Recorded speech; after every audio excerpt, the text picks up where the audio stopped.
Welcome back to the 269th episode of the Daily Flip podcast. I'm your host, Alex. Today we're going to be flipping through some of the top stories, including a strategist on the Trump team is trying to compel the Senate and the House to do something really, really stupid, in my opinion. An article talking about the cynicism among the students in the United States and how that's actually going to be a bad thing. I mean, not surprising. Cynicism with students, never good. And then there's another article talking about the Supreme Court, and it actually helps combat some of the cynicism that we're facing or at least seeing across our culture. And of course, we will end today with the Daily Delight, a story meant to leave you feeling positive and ready to take on the day. Now, that's enough rambling from me. Let's jump in to our segment Dip, Dive, and Dodge. So, for those of you who do not know how Dip, Dive, Dodge works, I am going to use ChatGPT as a prompt. And, politicians, when they get a certain question and they're trying to pivot to those talking points that they absolutely love, they have to switch it up. They have to redirect things. And very often during their redirection, they also give a little bit of self-promotion. So the whole idea here is how effectively can I pivot from one topic to the other and include a little bit of self-promotion. So I'll tell you the two policies ChatGPT has given me, and I won't tell you what the self-promotion is because, it's a little bit more comical if I can try to work it in there. So in this case, policy number one, I posed it as if I'm a Republican governor. The policy that the question will be about from the reporter is advocate for the implementations of regulatory sandboxes for emerging industries like fintech, so on and so forth. And the one that I'm trying to get to, that I really want to talk about, is the creation of charter school innovation grants to support development and expansion of charter schools that demonstrate innovative potentials to education. So I'm going to pretend that I am the current governor of Virginia, or at least I am the governor of Virginia, who is a Republican right now. And the question from the reporter would go something to the effect of, sir, throughout the great state of Virginia, in our local areas, we have seen a decline in the amount of businesses willing to move in, even though you have enforced different rules about the right to work status within Virginia. The industry is not growing fast enough. We're seeing families out of opportunities. Recently, the Senate of Virginia has put forward a bill to put together regulatory sandboxes where there are certain locations where regulations are actually lowered. Maybe these are areas that are further away from large communities, so that these sort of businesses can come in and bring a prospering economy back to the forefront of Virginia's focus when it comes to its citizens, and make sure that these jobs are created. And then I would say, oh, well, thank you so much. I'm not actually doing a Youngkin impression, but thank you so much for your question, Miss Sanders from NBC. Well, here in Virginia, of course, we very much care about the ability for our people to move forward, to advance, to feel as though they are doing something productive with their lives. And also, we care about the raising of children. We, in our last campaign, focused very, very heavily on making sure the future of Virginia is not people coming out from other states, but it is our local students who stay in the state, bring in that economic growth, and bring in those extra jobs. And that's why I'm actually proposing a charter school program where we reward some of the largest charter schools who have development or research and development areas, such as there's a great example in our Northern Virginia area, Thomas Jefferson. They have many research grants that they have taken advantage of, and they've been able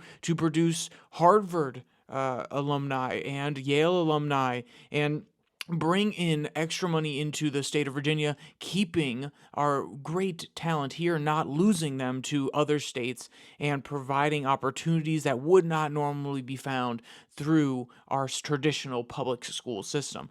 And it's always amazing to have these sort of programs work out. We have a great example that I actually did a podcast with on my local podcast. It's called the promoting the government, which I know sounds very hysterical as a conservative, but it talks about our internal workings, the things that we are actually trying to do on a daily basis. And I have a great interview with Samuel Denson, who was a participant in our grant program. We actually funded him to go to one of these charter schools, and his success story is something that we can bring to the rest of Virginia. So thank you for your question. I'll go on to the next one. So there you go. You can see a little bit of the pivot there. I'm gonna be honest, the self-promotion, I didn't actually read it until I got down to where I was trying to put it in. It kind of stank. I'm not gonna lie. Promoting government, that is a terrible, terrible podcast name. Then again, you're talking to the person that has one that's called DailyFlip. So if you don't know the context behind that, that makes no sense. It's because I use Flipboard. I love using Flipboard, and I thought, oh, okay, hey, you flip through your stories in a day, you flip through the newspaper. But yeah, if you don't know the context, it's almost worse than promoting government, unless, you're a conservative and he's a conservative, then I guess it could be a little bit ironical. So sorry to take so much time on that one. We haven't done the dip, dive, and dodge in a while, but I always enjoy doing things like that. And it's a little bit more levity compared to some of the serious topics we'll be talking about. So with that out of the way, let's jump to our first article. It was talking about that insider on Trump's team that is trying to affect policy change in Washington right now. The article comes from Axios. Headline reads, Scoop, Trump ally urges Senate GOP to punt funding fight to 2025. And when I first read this, I read a separate article that linked this article from Axios because the other one was really short. And I just wanted to really facepalm here for a second, because if you are a Republican strategist, you can have two minds on this one. One, hey, we don't want to take up this issue, and this is the proposal of the Trump insiders. We do not want to take up any of these proposals. We do not want to seem divided. We do not want to have another internal battle, another attempt to oust the speaker going into this upcoming election. We want to look strong behind our candidate in Donald Trump. And that is a great political point. There's no doubt about that.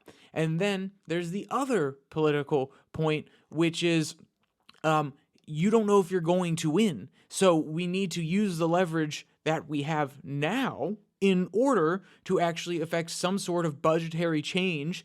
Because guess what? If Biden wins, normally the president that wins drags in some down ballot votes. So that means the House might not stay Republican because it is very thin majority right now. The Senate, Republicans feel confident that they'll be able to maintain it, but even then, you never know. So do you really give up the small amount of leverage that you have now over a president who's trying to seem like a unity kind of guy? Then that brings up another practical point that falls in the first category. Do you want to give Biden any wins? Probably not. But also, then there's the counterpoint, which is you do want to bring in some wins to a Republican House that has seemed practically ineffectual. And if you're a person who's thinking beyond Donald Trump, you're probably saying, hey, we want to look strong despite Donald Trump. I mean, it's great that we're supporting him, but we want to look strong without him as a leader of the party. He's not in the presidency right now, and yet we can still get things on the governance side. So there are multiple factors here on both practical sides. And I think there's definitely one that's going to win out, which is come behind Trump. But even with all those great counter arguments, then you have to move on from the practical to the principle. And the principle here is we have been kicking the can down the road on spending for a long time. Sure, McCarthy and Mike Johnson tried to get multiple concessions from the Biden administration. They have also just put through omnibus packages and clean resolutions, and it just keeps getting kicked down the road. Oh, hey, it's not politically advantageous now. We're headed for a crisis. We're just going to come to a compromise so that, hey, we can tell our voters, we can tell the Republicans, we didn't really have a choice. We're coming to this huge issue. We kind of just had to take it as we please. And now here is one more example of the political practicalness coming up and saying, well, hey, we don't need to address this now. Let's pass a clean resolution until 2025 when Donald Trump is in the White House, when we possibly have control of the House and at least a thin majority in the Senate. Guess what? If we just have a thin majority in the Senate, we're probably going to have to do omnibus packages as well, which is something that has also been derided by the right. Then again, that segment of the population is a little bit lower. They wouldn't mind if the omnibus went through if it was cutting prices. But there is a small contingent that's saying, hey, no, break these up. We don't want to set this precedent in the future where we just put together these huge, massive bills that aren't voted on on an individual basis so that anybody can just slip their priority in, and we don't have to have every single person on the record voting yay or nay to specific spending. That's another principled issue. We've gone into it before. I've done plenty of podcasts on it. So let's actually jump into what the insiders are saying here. You know how Axios lays out their articles? They kind of do bullet points. Quotes are a little bit more rare, but we will get to some of them towards the bottom. Quote, why it matters. The latest of several early efforts to start clearing the way for an ambitious rapid-fire start should former president succeed in ousting President Biden. So they're trying to lay the groundwork so that he can actually come out of the pit, at full speed, burning rubber, basically. Quote, the moves telegraph Republican confidence going into what's expected to be a fierce fight for the White House and congressional majorities in November's election. Quote, funding the government into 2025 would also avoid a potentially ugly and fractious internal GOP fight before voters head to the polls by taking a potential government shutdown off the table. So I laid all of those out. And I think all of those are good points, 100%. I mean, I thought of them as I was reading the first article and they didn't break this down. I was like, yeah, okay, so I see where they're coming from. I see why Mike Johnson would be on board. Came to Axios. Obviously, this person is very politically savvy over there at Axios. I mean, if he's able to get all those thoughts rattled off very quickly and put them very concisely, we absolutely love it. So, what's actually driving the news here? This is another little breakdown that they do. It is not my own title, it is theirs. Quote, Vought, who is Russell Vought, that's who they're referring to. We skipped over that, but he's one of the Trump allies.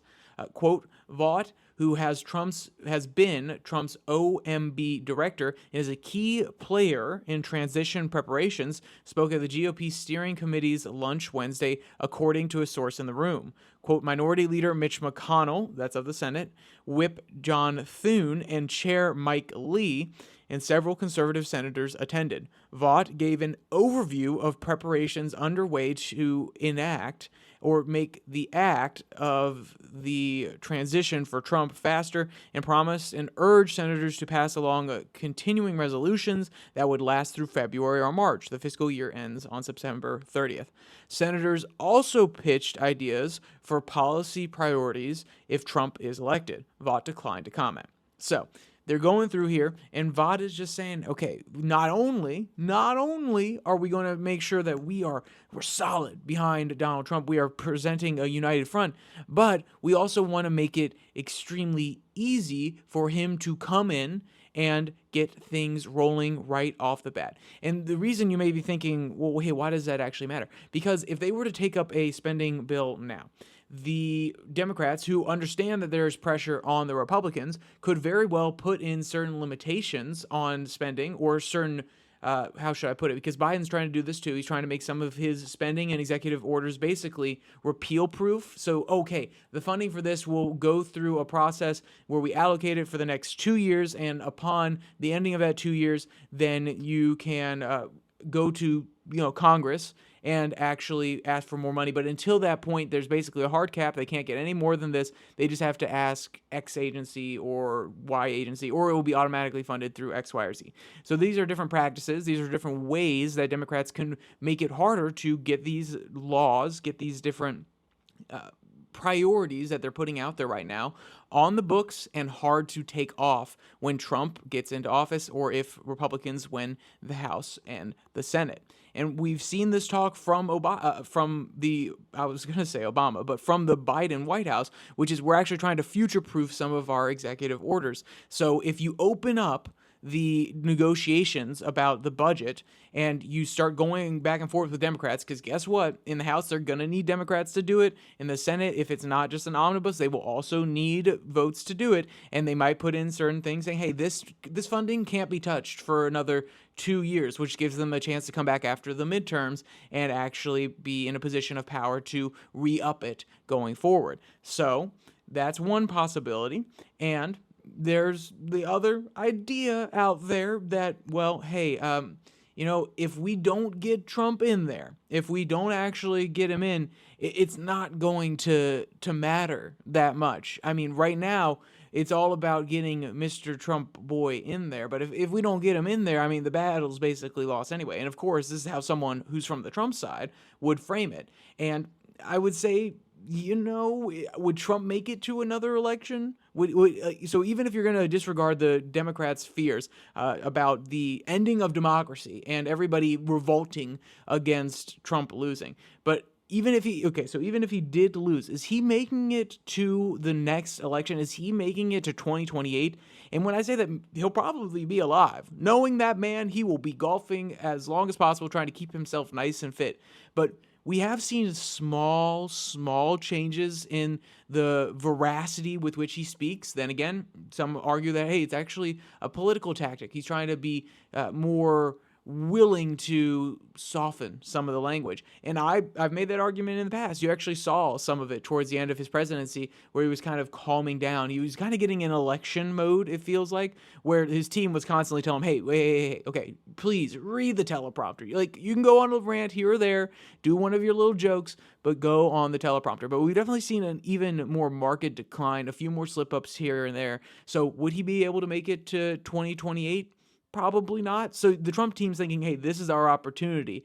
And the rest of the Republicans who aren't in Trump world, or at least don't think Trump will be the defining character going forward, or they don't want him to be, they're definitely sitting here like, okay, I understand where you're coming from. We want a Republican in the presidency, but no, we're not going to do this dumb thing where we give up our potential leverage just because we think Trump is the way that we have to go right now, because we have to bend the knee to everybody. There are lots of different districts, whether it be in Virginia, whether it be in Nevada, whether it be in California, Seattle, New Hampshire. There are plenty of districts that have members who lean R, and they don't necessarily live in the most red states. They live in relatively blue states, and they don't sit there and wonder at night, oh, am I in love with Trump enough for my base?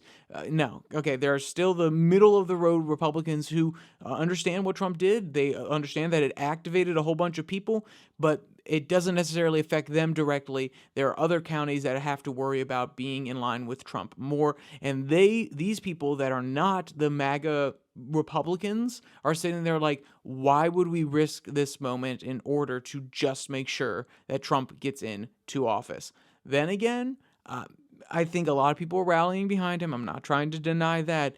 But the question becomes, when do you give up the practical nature of politics in order to actually make sure that your principles are coming to fruition within governance? Okay? Do you just keep sacrificing? Are we just going to keep kicking Social Security down the road? Because guess what? It's politically unfavorable. I mean, no one wants to address it. They're going to lose their election. It's just like the situation now. Oh, no, hey, don't address it because Trump may lose the election. Don't address Social Security with your voters and your constituents because you may lose the election. Guess what? You have to put your finger in the sore. You have to get the contaminant out. You have to squeeze out the bad and terrible stuff lying underneath in order to actually remedy some of the problems that we face. And if you're not okay with a little bit of the discomfort in the now and the possibility of you not having that position in the future, but doing the right thing for the long-term outlook of the country, then I don't know why we put you in that office, and I don't know why you're there, okay? Because I don't love government in general, but if I'm going to love government, it's at any point, it's where, hey, they prioritize the long term rather than the short term and are willing to sacrifice their own ends, because then that actually gives me faith in human beings that are virtuous, again, rather than only serving their own ends. And let's be clear, I know it's human nature. I'm not trying to pretend like everybody's virtuous when we're going to have the best out there, but we should be trying to put the best people into office. And I understand sometimes principle does need to go out the window, but if you can still get wins, principled wins in the process and still be politically practical, there you go. But just putting through a clean resolution, just putting through another omnibus and just getting everything put off and delaying it, there is no chance to actually win on principle there. Unless you're making the argument that, oh, well, hey, we are going to have a Trump presidency, a Republican House, or a Republican Senate, and we can do it then. But you can't make that argument to me when it's not guaranteed, because this is going to be a close election, no matter how much Republicans think they're going to win. And also, we have to dispel that We have to dispel that from either side, okay? Because the complacency that is born of either side believing that they are going to win actually lowers the amount of people participating in our elections, which therefore limits the amount of voices, the amount of opinions, the ability to express your political will. If there are less people doing it, if there are less people voting, there is a less, how should I say, the collective mandate is lower. We want more people to participate, and guess what? If that means that you have to say it's going to be a close election every single time, or you have to be honest and say, hey, I think we're going to win, but at the end of the day, you never know. That is the better message, because for the longest time, both sides, I mean, we saw it with Hillary Clinton. We saw it with the 2020 election. We saw it in 2022 with Republicans. We saw it in, I believe it was 2010 with Barack Obama and his belief that the coalition would stick with him. The idea, oh, hey, we're just going to win, always lowers turnout. Stop. I don't care what side you're on. And if you're a Republican right now, you need to say, hey, we're definitely going to win, in order for that argument that, oh, hey, we put off the budget restraints until Trump gets into office, for that argument to work. But has that always worked? Has the believing that you're going to win actually make you win? No. So stop. On a principled matter, take it up. Take the leverage that you have now, just in case Trump doesn't get in, and try to resolve issues for the future. Sorry, I went on way too long about this one, but when I first read this article, it frustrated me, because I am a person who understands that practicality in politics needs to happen. And for a long time, I don't want to say bent the knee, but whenever an argument about practicality, about compromise, about coming together has come out, and they're saying, hey, we need to sacrifice the principle in order to make sure that this side wins, or this side of this certain caucus of the middle ground actually come out, hey, we have to be practical here, and we're going to give up on some of the principles that people talk about. I've done it so many times, and I've believed it so many times, that I want to step back, and I'm going to call it out when I see it, especially in cases like this where I don't think the argument is quite good enough. So let's jump into our next article that comes from the New York Post. Headline reads, I've taught civics for decades. Our kids have lost faith in our nation. And this is the cynicism that I was discussing at the very beginning. And it was disheartening. It was very disheartening when I first read this article. And I said to myself, what is going on here? I mean, I've known, at least in my generation, I've known people who are very cynical about our system. But normally that leads to them trying to push back, at least in the friend group that I had. They're like, okay, this is how we're going to push back on this. It kind of motivated them. But this author is talking about how, no, actually, in my case, I'm seeing less engagement because of the cynicism. The cynicism isn't saying, oh, hey, we can change it. Hey, it's bad, we can change it. The cynicism is causing, it's bad. Why does it matter to care about it? And that is extremely dangerous, in my opinion. Quote, graduation rates have soared as proficiency scores have plummeted. Fewer than half of all Americans can name the 3 branches of government. If you can't do it, try it right now. I don't know why, but you see those videos of the guys on the street who are interrogating people, and whenever I see things like this, I'm like, okay, hey, can I actually name them? It's a stupid question in my case. I cover politics. Yes, I can name them, but I still caught myself doing it just in case somebody just randomly runs up to me on the street and I have to be able to say it very quickly. So do it yourself. Quote, a sizable chunk of college graduates actually think Judge Judy sits on the Supreme Court. No, maybe when they say a sizable chunk, do they mean like 20%? Do they mean 15%? I'll tell you now, I genuinely don't believe that. If you told me that a majority of people under the age of 40 couldn't name all of the justices off the top of their head, I would 100% believe you. But telling me that Judge Judy is on the Supreme Court? Come on now. You only ever see her by herself in a courtroom anyway. How could you? I mean, then again, if you don't know that she's not a Supreme Court justice, I guess you don't know how the Supreme Court works, and they normally all sit there unless one of them is recused from the case. So maybe, but it just that made me it made me laugh, but it made my skin crawl at the exact same time. Quote, real students are more ignorant than ever before, is that many believe that, wow, hold on, I butchered that. The real reason students are more ignorant than ever before is that many now believe that the nation, its institutions, and our history aren't just imperfect. They're beyond redemption. Why learn about something that isn't worth saving? Ignorance can be easily remedied. Cynicism, on the other hand, breeds generational rot. And this, I'm not going to say that it is the most well authored, the best sort of rhetoric coming out of this person. As written word, it does a good job. And if you put a few little punchy emphasis on it here and there, read it probably as he intends to read it, it comes across very, very strong. And I definitely think that this is a punchy line that is true. And when I say generational rot, that doesn't mean that I'm saying that, oh, hey, this generation is worse off, just 100% for caring less. Because guess what?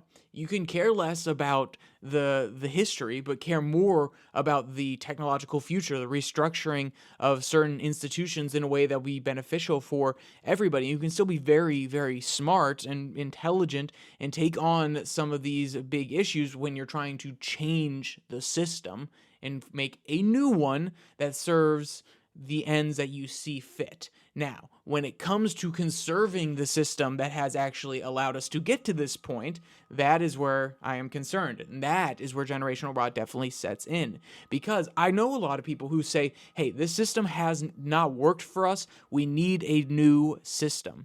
And that is great. Okay, that is great. You want a new system. You care just enough. You care just enough to want to see a better system for your fellow people, your fellow man, those around you, and you have an idea on how to get there. One, if you don't know the history of how we got to where we're going, you're probably going to make a system that is, I don't want to say antithetical, but does not fully enable the same virtues and values to spring up within the society that America has caused. And also, you're very likely to repeat some of the exact same mistakes. And that's where the generational rot comes in once again. If we do not know the entire history, and let's be clear, I'm not saying I know the entire history of the United States government. No. If you ask me what year the Lend-Lease Act was passed 100%, I'm going to say, 1941? I'm pretty sure that's wrong. If you ask for a lot of specifics, you're not going to catch all of them from me. If you ask about early stuff, maybe a little bit of Civil War battles that are near my house, sure. I understand that I don't understand everything. I understand some of the functioning, maybe a little bit more than the average person, and honestly, that's all you need sometimes. Sometimes you just need to understand very specific examples, very specific places where the ideals of our country were lifted up, other examples where they fell through, and then you can correct for those big ones. And if you're a really adventurous person, you find out all of them, and you restructure things going into the future in a way that still try to hold those core values true in the system that you're making. But when you don't believe in the system, when you don't understand the system, when you don't take the time to learn the system because you don't think it is worth redeeming, then what you're going to end up doing is completely overthrowing said system. And whether or not you like the American system, it has provided the largest engine of prosperity for not only the United States, but the entire world. Obviously, you cannot prove a counterfactual, so we can't say here, well, if America didn't rise, then all of this wouldn't have happened. You also conversely couldn't say that if America didn't rise, then France would have rose, and we would have seen the same benefits. We can't 100% say that. The innovation space within America over the last 100 years, if not before that, have been phenomenal. Guess what? That is a part of the fabric of our nation because of our underlying belief in the power of the individual nested in a moral society and the freedoms and lack of limitations we can put on them because of the system of governance that we have and the philosophy that undergirds our nation. And if you don't understand all of that, and you don't look at all the benefits that that specific system has brought and at least incorporate some of those elements or try to preserve the virtues of that system while changing the mechanisms to enforce those virtues, you're going to get very, very bad results. And that is why this sort of thing, when you hear it from a civics teacher who's trying to teach these students, and they're either ignoring him, they just don't care, they're not engaged, it is it makes me fearful. And I just wanted to point it out and make sure that you're doing what you can to make sure people care. If you have kids, make sure your kids care. If you have little cousins, tell them about really cool battles that may intrigue them. Maybe they care more about a different aspect. Maybe they care about sports, and you can talk about the innovations in sports that have happened due to the United States. Maybe you can talk about the evolution. There's actually a really good book. Hold on. See, now that I actually have a mobile microphone, I can actually move around the room, and then I can find the book that I'm talking about. It's called A Whole New Ballgame by Alan Gutman. It's a little dry, it's a little academic, but it is a good book talking about the history of sports in the United States, and maybe you can do something like that to inspire and yes, it talks about, the evolution of sports, but also it touches on some of the political things that were going on as well. And this is one way to funnel people's interest into engagement with the system that they live under. So, we want to try to combat some of the cynicism. There's another article that I was talking about that actually, in my opinion, helps combat some of this modern day cynicism of people who look at some of our institutions and say they are absolutely corrupt. And the one I'm speaking about specifically is the Supreme Court. So this headline and this article comes from Fox News. The headline reads, quote, "Explained. Clarence Thomas is split with conservatives to save Elizabeth Warren's baby." Now, that headline is a bit deceptive because the ruling actually came down 7-2. So did he really split with all of the conservatives? No. Other conservatives came along with him because you have Ketanji Brown Jackson, you have Sotomayor, and you have Elena Kagan. Those are the three liberals on the justice currently.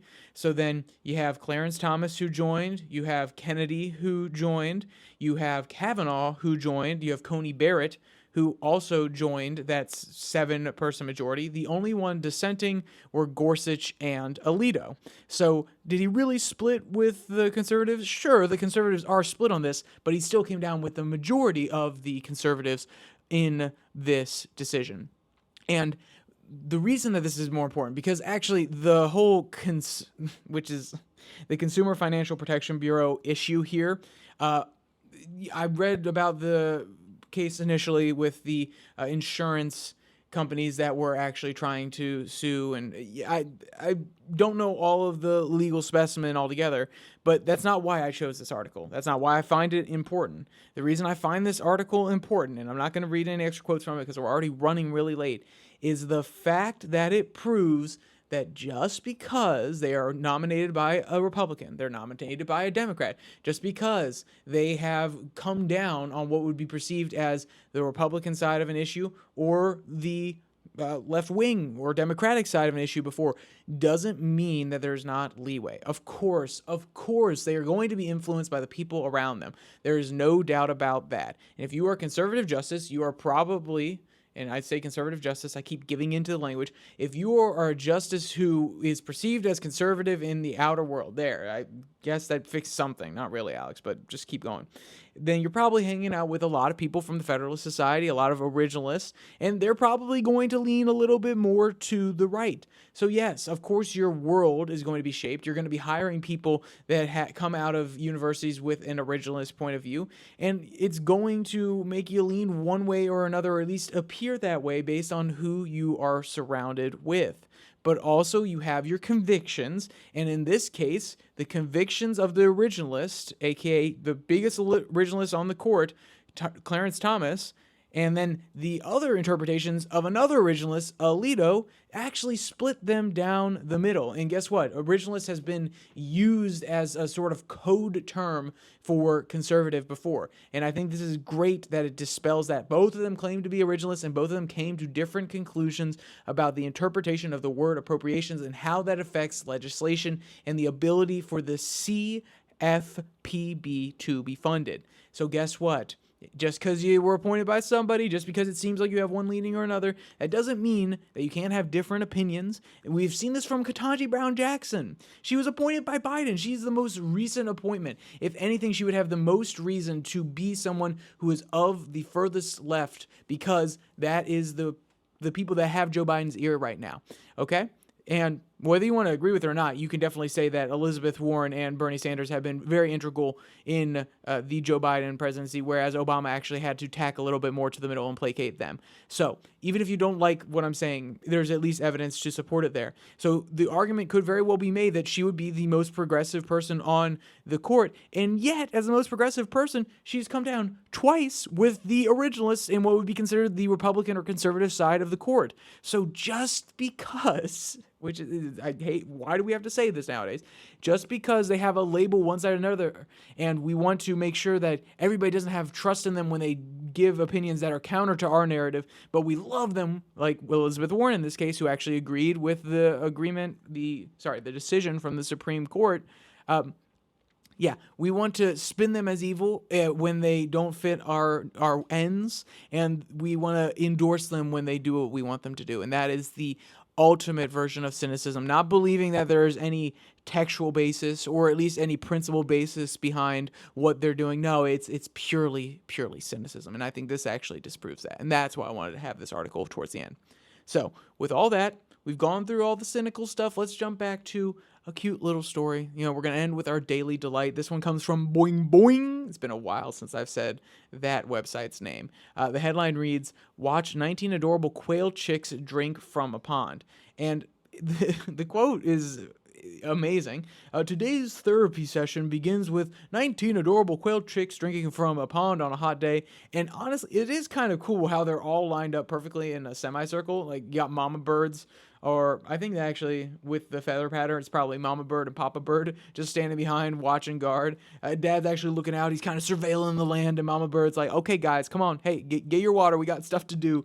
And it is amazing to look at the beauty of our world and see things like this, that you can kind of, if you personify it, you can see certain traits that are truly human, but also you can just admire them for the beauty of nature and some of these unique situations that it creates. So thank you for joining me for this Twitter tirade. If you want to check out, Twitter tirade, whew, Alex, you are tired. Thank you for joining me for this episode. If you want to read any of the articles that we've talked about today, there will be a link in the description below that like and subscribe button. Also down there, you can find the link to the podcast on Spotify, Pocket Cast, Google Podcasts, which is going away, so I will stop saying it here soon enough, but it's kind of just habit, so it slips out. You can also find the podcast on Podvine, and that Twitter tirade that I misspoke about, if you actually want to go listen to that, it comes out on Tuesday and Thursday over at Twitter. The Twitter handle is down there in the description, at your DailyFlip. So, with all that said, there's only one more thing to say. Stay safe, don't die.